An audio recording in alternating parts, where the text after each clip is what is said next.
La paracha de la semaine du grand rabbin Jacques Waknin.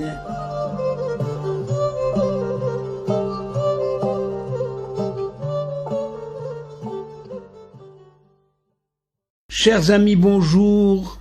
La paracha Kitissa.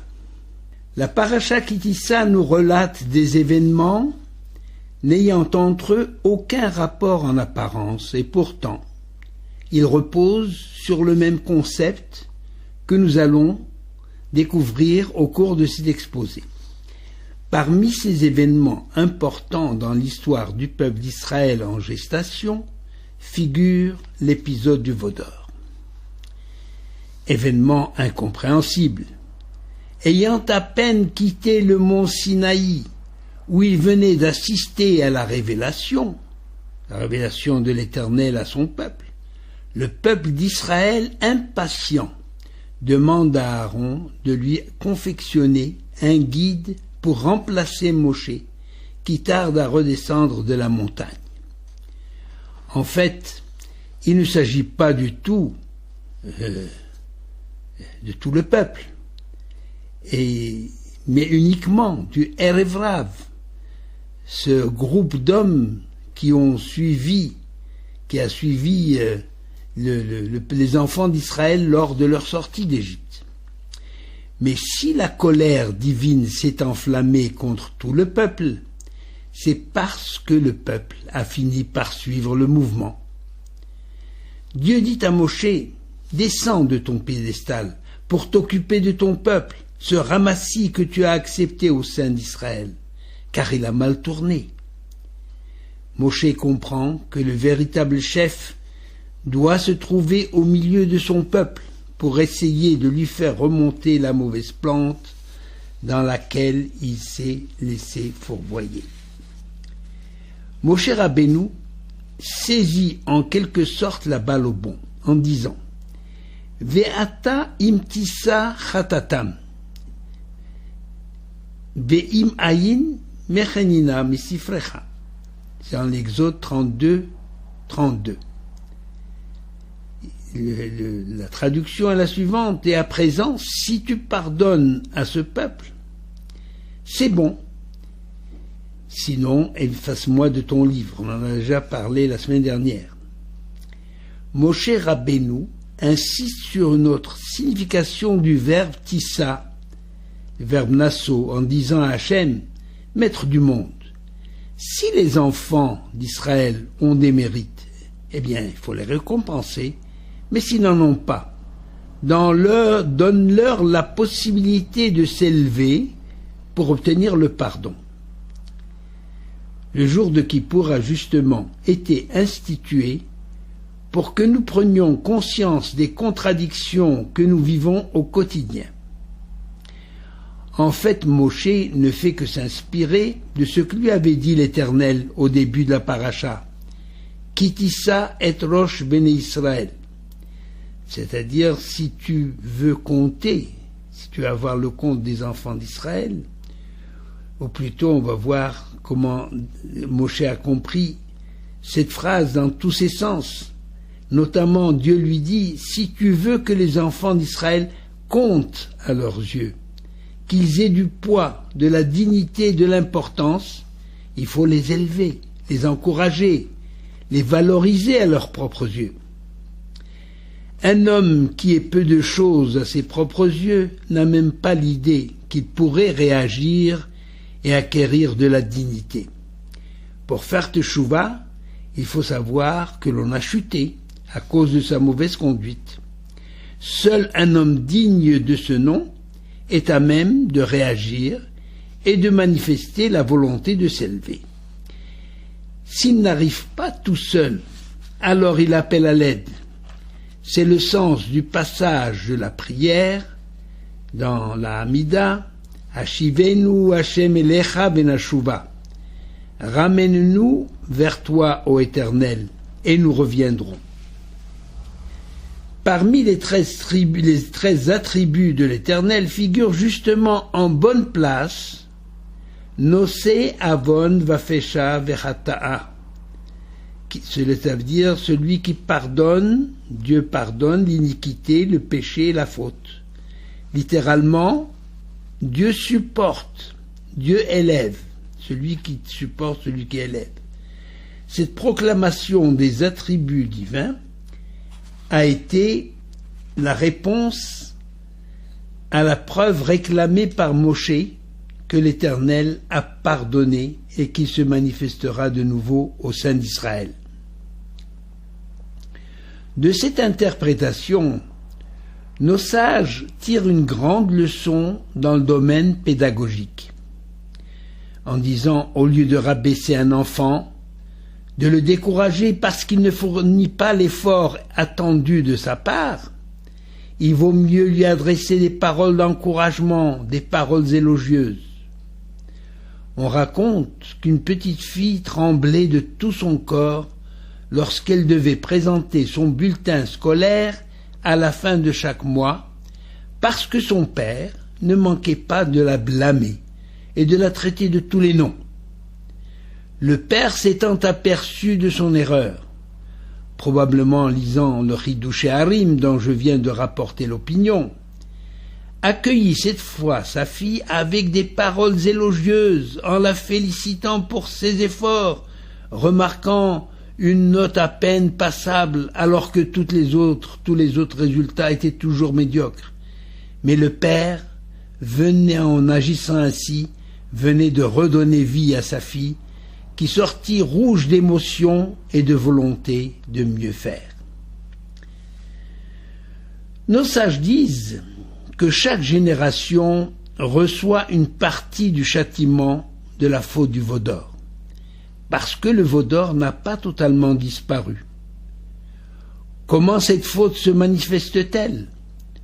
Aujourd'hui, comme dans le désert, le peuple n'a jamais renié l'Éternel, mais il avait besoin d'un guide, d'une présence physique, spirituelle. Mais le peuple n'a pas su éviter les dérapages.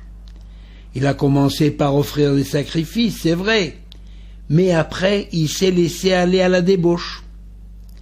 En clair, cela signifie aujourd'hui que l'on opère une scission entre sa vie religieuse, symbolisée par la synagogue, et la vie profane. C'est-à-dire qu'en dehors de la synagogue, on pense que l'on peut tout se permettre, bousculer les traditions pour se fondre dans le milieu ambiant, en façonnant sa personnalité pour tenir un rang dans la société, au prix de concessions de toutes sortes, notamment dans le domaine de la morale et celui des mitzvot rituels. C'est cela le veau d'or. Être capable de grandes dépenses pour se hisser à un certain rang social, alors que dans le domaine religieux, tout devient onéreux et il faut se faire violence pour la tzedaka, par exemple, ou dans le soutien d'institutions religieuses, piliers de la communauté et de sa survie. C'est cela le veau d'or pour le peuple sorti d'Égypte. Il ne pouvait pas concevoir une vie religieuse sans Moshe, représentant de la parole divine.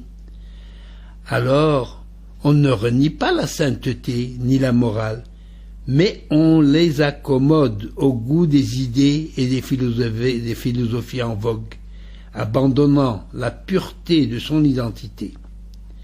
Comme disait un certain rabbin en faveur des adorateurs du veau d'or, sans les disculper d'ailleurs, sans amoindrir leur faute, il dit, eux au moins, ils ont sacrifié leur or et leur argent pour faire un Dieu.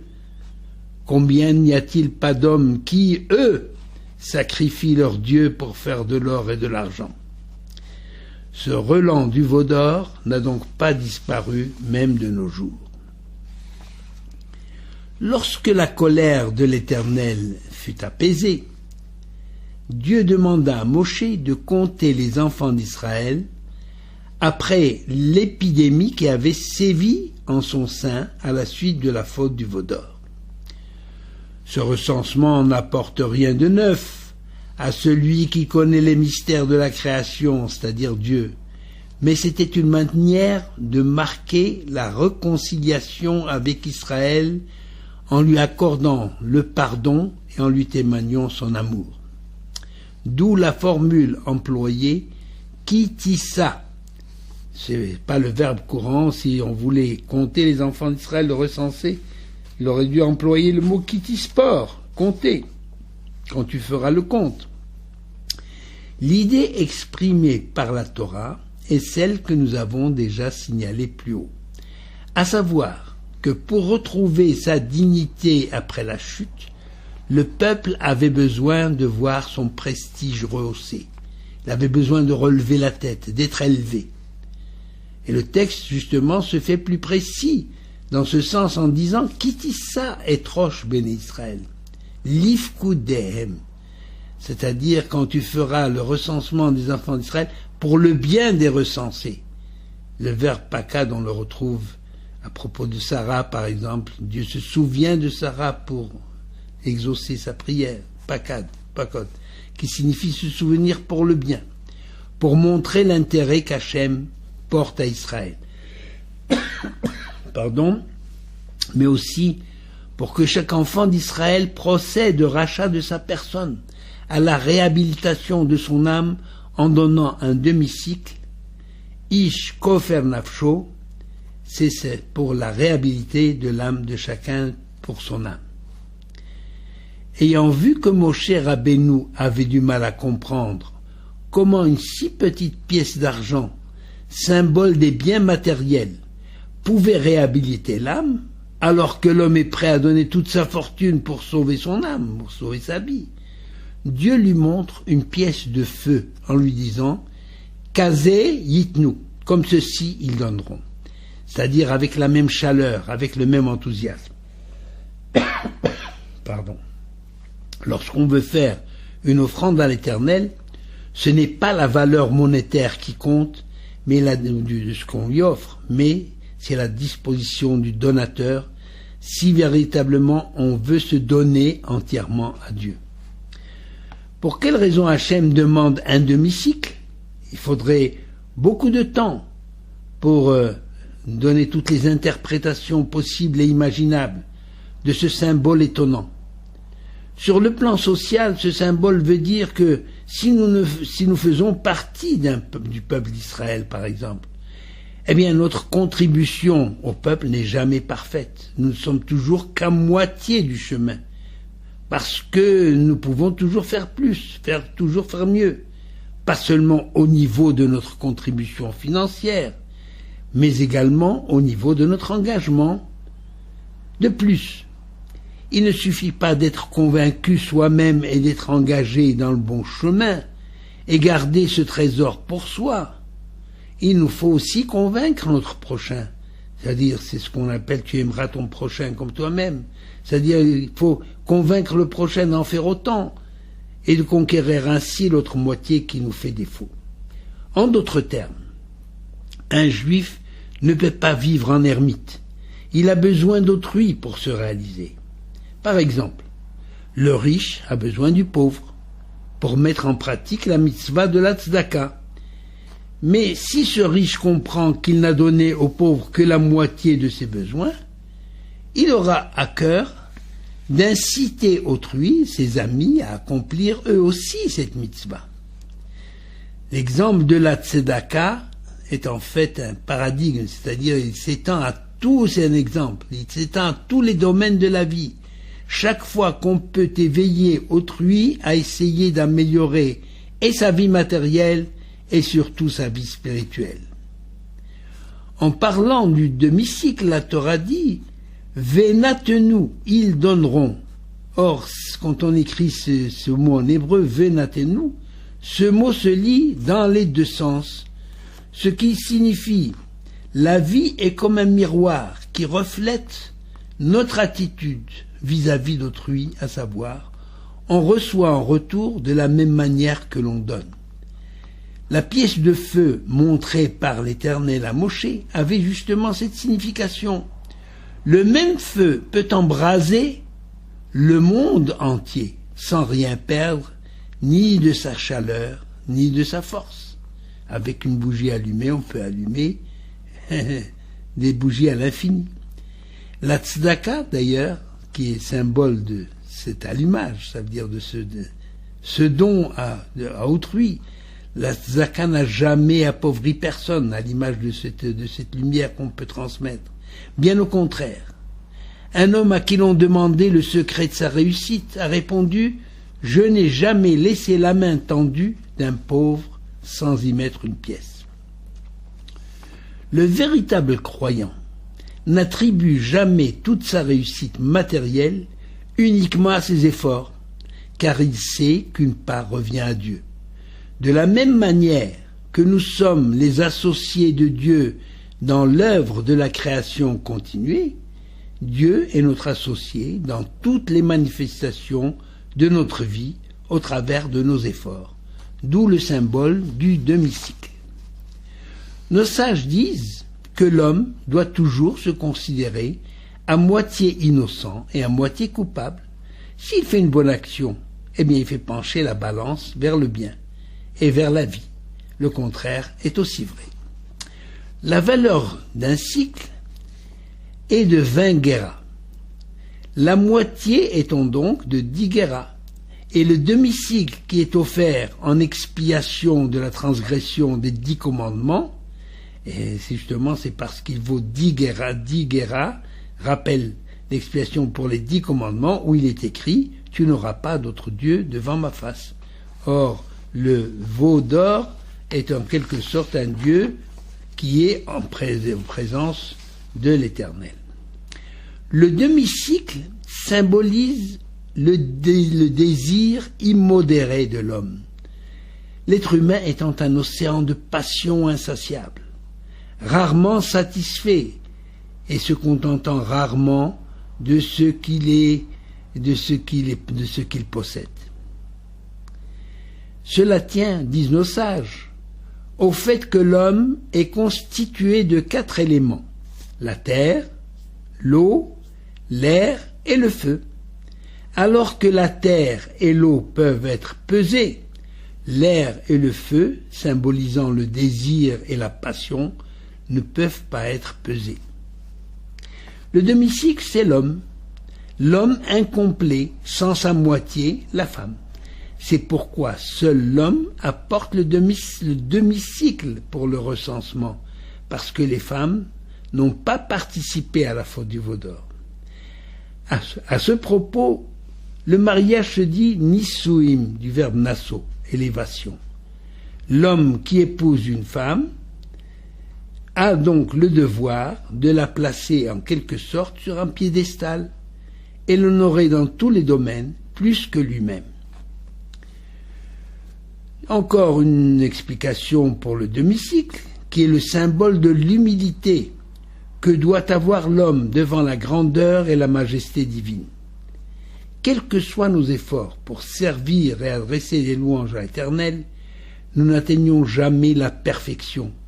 Nous demeurons toujours à mi-chemin, que l'homme soit riche ou qu'il soit pauvre.